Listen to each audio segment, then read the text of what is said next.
سورۃ الفتح آیت نمبر 16۔ اعوذ باللہ من الشیطان الرجیم، بسم اللہ الرحمن الرحیم۔ قل للمخلفین من الاعراب ستدعون إلى قوم أولي بأس شديد تقاتلونهم أو يسلمون فإن تطيعوا يؤتكم الله أجرا حسنا وإن تتولوا كما توليتم من قبل يعذبكم عذابا أليما۔ کہہ دے پیچھے رہ جانے والے گنواروں سے، گنوار یعنی دیہات کے لئے رہنے والے لوگ، آئندہ تم کو بلائیں گے ایک قوم پر بڑے سخت لڑنے والے، تم ان سے لڑو گے یا وہ مسلمان ہوں گے، پھر اگر حکم مانو گے دے گا تم کو اللہ بدلہ اچھا، اور اگر پلٹ جاؤ گے جیسے پلٹ گئے تھے پہلی بار دے گا تم کو ایک دردناک عذاب۔ ترجمے کی تھوڑی وضاحت تھوڑی سی فرما رہے ہیں کہ فرما دیں، اللہ تعالیٰ اپنے رسول سے کہہ رہے ہیں کہ آپ فرما دیجئے پیچھے ہٹنے والوں کو دیہاتیوں میں سے کہ بہت جلد ان قریب تم بلائے جاؤ گے ایک ایسی قوم کی طرف جو بہت سخت لڑنے والی جنگجو لڑاکا قوم ہے، تم ان سے لڑتے رہو یا تو وہ اسلام قبول کریں، یعنی اس وقت تک لڑتے رہو جب تک کہ وہ اسلام قبول کر لیں، اور اگر نہیں تو تمہیں لڑتے رہنا ہے۔ اگر تم اطاعت کرو گے اللہ کی تو تمہیں اللہ اچھا بدلہ دے گا، اور اگر تم منہ پھیر لو گے، اطاعت نہیں کرو گے، نافرمانی کرو گے تو جیسے تم پھر گئے تھے اس سے پہلے تو وہ تمہیں عذاب دے گا، دردناک عذاب۔ آیت نمبر 17۔ لیس علی الاعمى حرج ولا علی الاعرج حرج ولا علی المریض حرج ومن يطع الله ورسوله يدخله جنات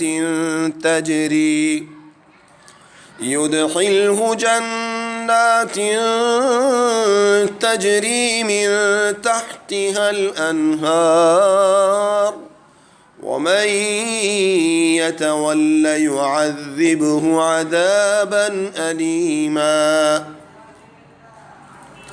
اندھے پر تکلیف نہیں، اور نہ لنگڑے پر تکلیف، اور نہ بیمار پر تکلیف، اور جو کوئی حکم مانے اللہ کا اور اس کے رسول کا اس کو داخل کرے گا باغوں میں جن کے نیچے بہتی ہیں نہریں، اور جو کوئی پلٹ جائے اس کو عذاب دے گا دردناک۔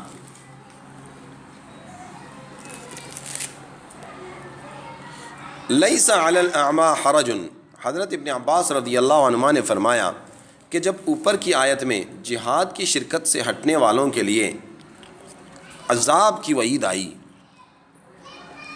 جیسے آیت ہے وَإِن تَتَوَلَّوْا كَمَا تَوَلَّيْتُم مِّن قَبْلُ يُعَذِّبْكُمْ عَذَابًا أَلِيمًا، تو کچھ معذور لوگ جو صحابہ رضی اللہ عنہم میں تھے ان کو فکر ہوئی کہ ہم تو شرکت جہاد کے قابل نہیں، اللہ ہمیں عذاب دے گا، کہیں ہم اس وعید میں شامل نہ ہو جائیں، تو اس پر یہ آیت نازل ہوئی جس میں اندھے لنگڑے بیمار کو جہاد کے حکم سے الگ کر دیا گیا۔ اللہ تعالیٰ بہتر جانے۔ آیت نمبر 18۔ لَقَدْ رَضِيَ اللَّهُ عَنِ الْمُؤْمِنِينَ إِذْ يُبَايِعُونَكَ تَحْتَ الشَّجَرَةِ فَعَلِمَ مَا فِي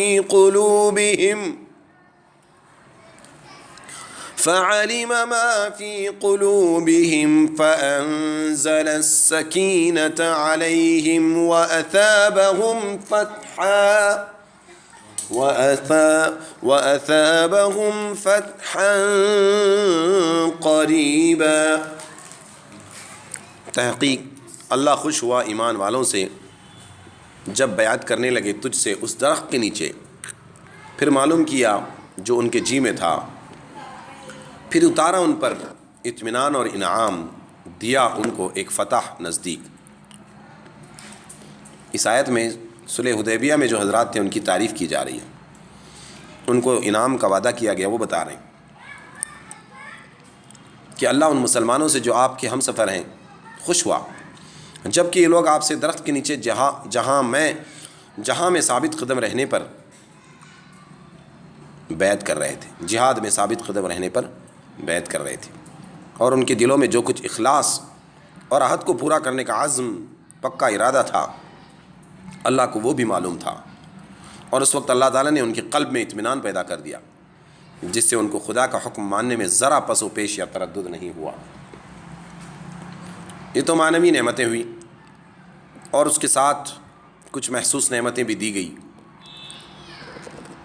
جن میں معنوی نعمتیں بھی شامل ہیں۔ چنانچہ ان کو لگے ہاتھ ایک فتح دے دی، اس سے خیبر کی فتح مراد ہے، اور اس فتح میں بہت سی غنیمتیں بھی دیں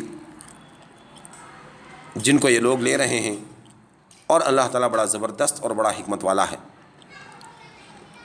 کہ اپنی قدرت اور حکمت سے جس وقت جس کے لیے جو مناسب سمجھتا ہے فتح دے دیتا ہے۔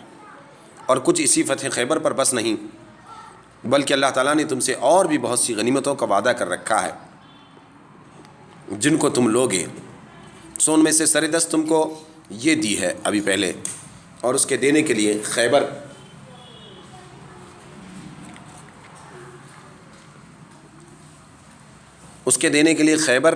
اور حلفائے خیبر کے لوگوں کے ہاتھ تم سے روک دیے، خیبر والوں کے ہاتھ تم سے روک دیے، یعنی سب کے دلوں پر رعب ڈال دیا کہ ان کو زیادہ دراز دستی کی ہمت نہ ہوئی،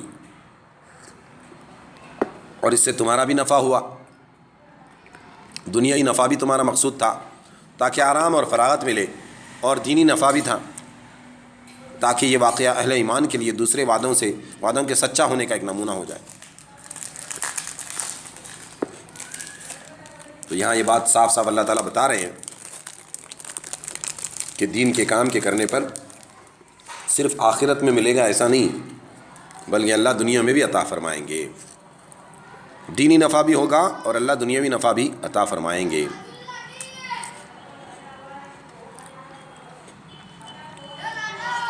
اور ایک نمونہ ہو جائے ایمان والوں کے، یعنی خدا کے وعدوں کے سچا ہونے پر اور زیادہ ایمان پختہ ہو جائے، اور تاکہ اس نمونے کے ذریعے تم کو آئندہ کے لیے ہر کام میں ایک سیدھے راستے پر ڈال دے۔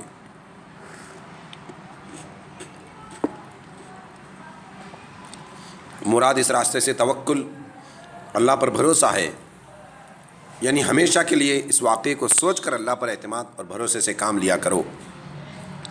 اس طرح دینی نفع دو ہو گئے، ایک علمی اور اعتقادی، کہ معلومات میں آ گیا کہ اللہ دے گا، اور اعتقاد بھی ہو گیا جس کو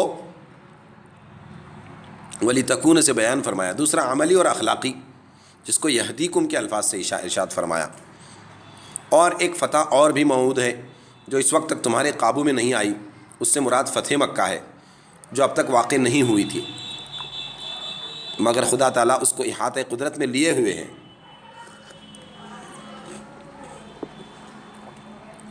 اپنی قدرت میں لیے ہوئے ہیں، جب چاہے گا تم کو عطا کر دے گا۔ اور اسی کی کیا تخصیص ہے، اللہ تعالیٰ تو ہر چیز پر قادر ہے۔ آیت لقد رضی اللہ عن المؤمنین اذ یبایعونک تحت الشجرہ، اس آیت سے مراد بیعت حدیبیہ ہے، جس کا ذکر اس سے پہلے بھی آیت ان الذین یبایعونک میں آ چکا ہے۔ یہ آیت بھی اسی سے متعلق ہے اور اس کی تاکید ہے۔ اس آیت میں حق تعالیٰ نے اس بیعت کے شرکاء سے، جو اس بیعت میں شریک تھے، ان سے اپنی رضا کا اعلان فرمایا، اسی لیے اس کو بیعت رضوان بھی کہا جاتا ہے، اللہ کی رضا کی بیعت رضوان، جس کے بعد بندوں کو اللہ کی رضا مل گئی۔ اور اس سے مقصد ان شرکاء بیعت کی تعریف اور ان کے عہد کو پورا کرنے کی تاکید ہے۔ ایک تو تعریف بھی ہے کہ تم نے بہت اچھا کام کیا، اور تاکید بھی ہے کہ اب وعدہ کیا ہے جو اس کو پورا کرو تم کو اس کا پھل دنیا میں بھی ملے گا، آخرت میں ملے گا۔ صحیحین یعنی بخاری مسلم میں حضرت جابر رضی اللہ عنہ کی روایت ہے کہ صلح حدیبیہ کے دن ہماری تعداد 1400 نفر کی تھی، 1400 لوگ تھے، ہم سے رسول اللہ صلی اللہ علیہ وسلم نے فرمایا انتم خیر اہل الارض، یعنی تم لوگ تمام روئے زمین کے انسانوں میں سب سے بہتر ہو۔ اور صحیح مسلم میں ام بشر سے مرفوعاً روایت ہے کہ لا يدخل النار احد ممن بايع تحت الشجرہ، یعنی جن لوگوں نے اس درخت کے نیچے بیعت کی ہے ان میں کوئی ایک بھی جہنم میں نہیں جائے گا، کوئی بھی جہنم میں نہیں جائے گا۔ اس لیے اس بیعت کے شرکاء کی مثال شرکائے غزوہ بدر کی سی ہے، جیسا ان کے متعلق قرآن و حدیث میں رضائے الہی اور جنت کی بشارتیں ہیں، اسی طرح شرکائے بیعت رضوان کے لیے بھی یہ بشارت آئی ہے۔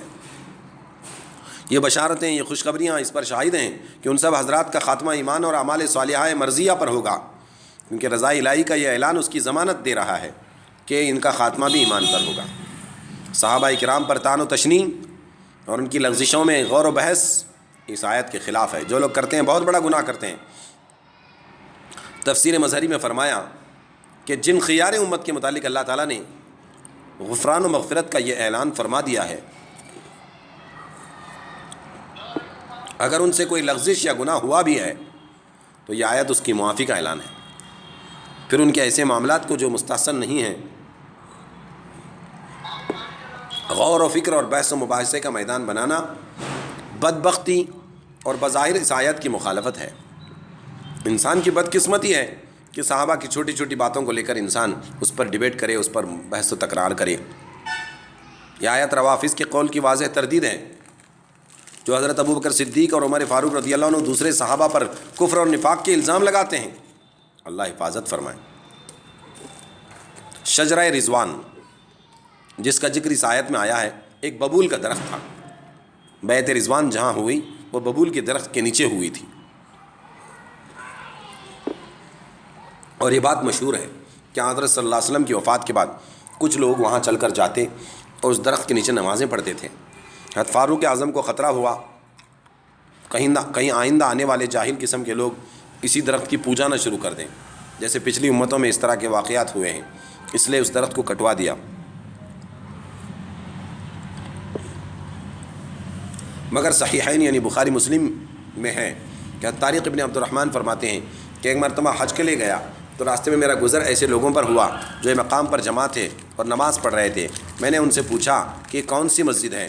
انہوں نے کہا کہ وہ درخت ہے جس کے نیچے رسول اللہ صلی اللہ علیہ وآلہ وسلم نے بیعت رضوان لی تھی۔ میں اس کے بعد حضرت سعید ابن مسیب کے پاس حاضر ہوا، صحابی ہیں یا تابعی ہیں، بلکہ صحابی ہیں، اور اس واقعے کی خبر ان کو دی۔ انہوں نے فرمایا کہ میرے والد ان لوگوں میں سے تھے جو اس بیعت رضوان میں شریک ہوئے۔ انہوں نے مجھ سے فرمایا کہ جب ہم اگلے سال مکہ مکرمہ حاضر ہوئے تو ہم نے وہ درخت تلاش کیا، ہمیں بھول ہو گئی، اس کا پتہ نہیں لگا۔ پھر سعید ابن مسیب نے فرمایا کہ رسول اللہ صلی اللہ علیہ وسلم کے صحابہ جو خود اس بیعت میں شریک تھے ان کو تو پتہ نہیں لگا۔ بھئی تمہیں کیسے معلوم ہو گیا؟ عجیب بات ہے، کیا تم ان سے زیادہ واقف ہو؟ کیا تم ان سے زیادہ واقف ہو؟ اس سے معلوم ہوا کہ بعد میں لوگوں نے محض اپنے تخمینے اور اندازے سے کسی درخت کو متعین کر لیا اور اس کے نیچے حاضر ہونا، نمازیں پڑھنا شروع کر دیا۔ فاروق اعظم کو یہ بھی معلوم تھا کہ وہ درخت نہیں ہے، پھر خطرہ شرک میں مبتلا ہونے کا لاحق ہو گیا، اس لیے اس کو کٹوا دیا۔ کیا بعید ہے کہ فتح خیبر در حقیقت ایک صوبے کا نام ہے جس میں بہت سی بستیاں اور قلعے اور باغات شامل ہیں۔